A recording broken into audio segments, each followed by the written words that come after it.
Good afternoon, everyone.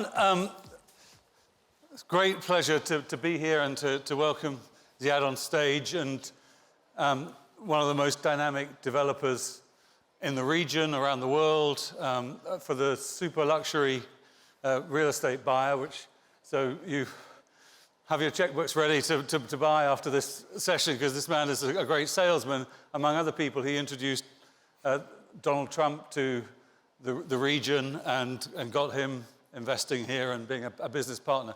Our theme today is building communities, the cities of tomorrow. And I suppose I'm going to start with this question about the luxury end and how you build in a way that does build community rather than building just exclusive, disconnected places for the super rich. How do you think about that challenge? You see, building comes from a demand, as opposed to what people think. We don't just go and build and look for customers. We first identify the demand. And once we've identified the demand, we have to service it. From the luxury segment, yes, we see a lot of people demanding luxury products, especially in gateway cities. And we've seen a very nice trend in the last 4 to 5 years where people are looking for the limited editions of watches and cars and all the luxuries in life. And we said, why not do the limited edition of real estate for luxury real estate, which is the co-branded real estate. Obviously, we co-brand with the companies that have a pedigree in interiors. They have a DNA in interiors. And at the same time, the co-branded luxury product is giving you a very good ROI because the demand is high and the supply is short. The brand is an aspirational brand. But for the luxury segment also, we always say we're giving you a lot of ROE. So ROI is a return on investment. ROE is a return on ego.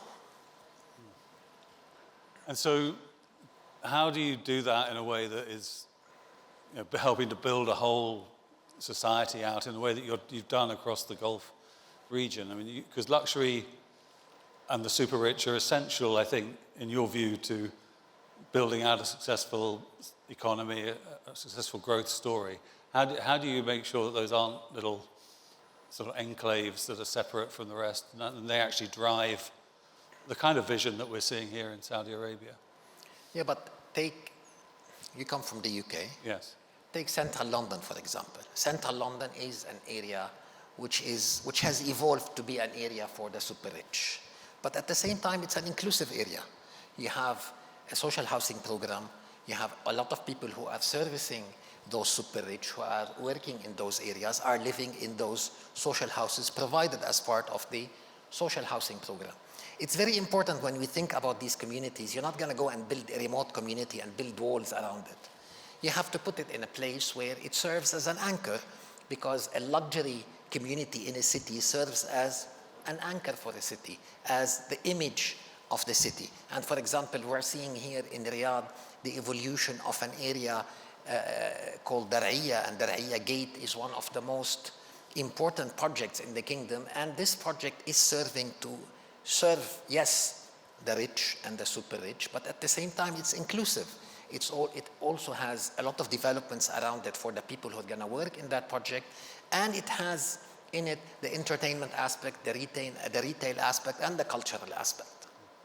What makes you such a believer in the Gulf as a region for doing your kind of long-term real estate development projects that you're doing?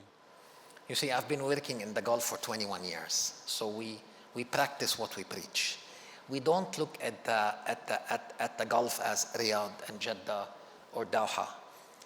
What is happening today in the GCC with an economy the size of the economy of Italy, around $2 trillion. Now, this region, in terms of its dynamism, in terms of its infrastructure development, the evolution of its governance, the lifestyle, the speed, and the stability, has definitely one of the highest potential as areas to develop going forward.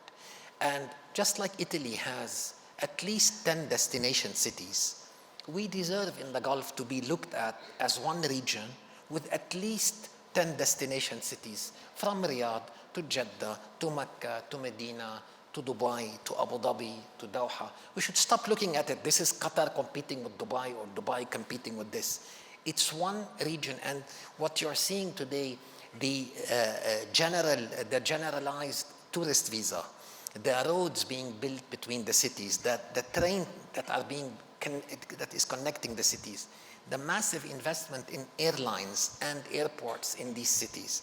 This is creating a destination that if you're not investing in the next 10 years, I don't know where you're putting your money. And is it a region, I mean, is Saudi Arabia yet ready for investment by foreigners?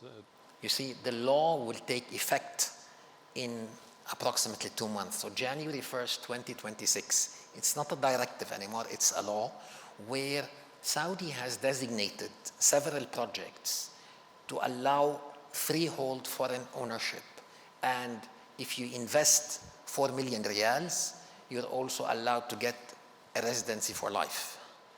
And this is a very critical element coming into Saudi, because we've seen it in other countries and we've seen the traction it brought to other countries.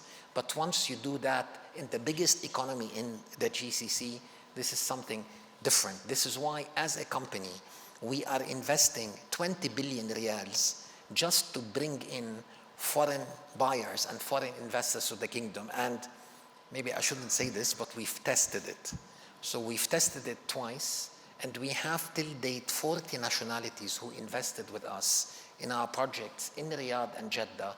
And this shows you, even without the law coming into effect, people are interested to come and invest here as the innovators in a new destination.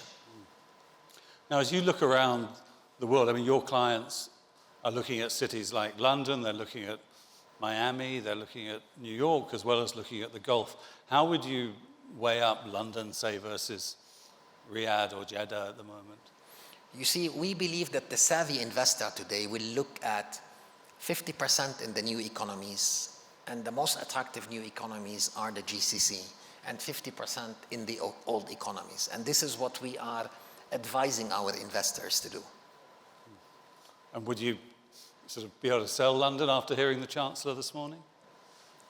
You see, at 17% stamp duty, you're trying to tax us to death. So we're hoping this will be relaxed. But again, as a developer, such actions, unfortunately, will reduce the prices in the market, will help us to come in and wait for a reversal of ideas on taxing the wealthy to death to build again. Now, you partner with a lot of other brands, like we mentioned. You've partnered with Lamborghini in Spain. You partnered with the Trump family in various ways. Why do you partner, and how do you decide who you partner with and make those choices? You see, we are a new company. We are a company that is 4.5 years old. We've done a lot in 4.5 years, including listing on the London Stock Exchange and recently getting into the ESCC category. When you launch in a new city, you need awareness, you need credibility. You either can build this over 4 to 5 years, or you can shorten that period by bringing a brand to help you. And one of the main reasons we did co-branding was to gain awareness and credibility very quickly. And a brand like Trump, that's so global. You're gonna drag me into politics now. So I can tell you that I started working with the Trump organization in 2012, 4 years before any politics, and we went after the luxury, the opulence, the credibility, that big stage, that great customer service. This was the main attraction for the Trump brand. So what, if we look forward 10 years, do you think, how will the different cities in the Gulf look compared to America or Far East Asia in terms of having paid off as investments? You see, we have almost a perfect formula. You have the investments in infrastructure. And when I say infrastructure, people think roads and sewage. No. We're talking schools, universities, AI, technology, airports, airlines, connectivity. And a very important part of that infrastructure where the GCC today wins over so many of those legacy economies, which is personal safety and security. And I'm sure you told me you've been here for a while, you can feel that you can put on your best stuff and just walk in the street and you're not afraid. You're not afraid to send your children to school or to university. So personal safety is very important and part of that infrastructure. Then we have the governance, which includes the tax policies. Then you have the lifestyle that is being created here. Add to that, I know you come from the UK, maybe you wouldn't like this, the stability and the swiftness of actions. This is the perfect formula. We still need some maybe cryptocurrency legislation, which will help also. But we have almost a perfect formula. Great, well, thank you very much. Thank you. Great Thank to you. I speak with you. appreciate it. Thank you. Thank you. Thanks. Thank you.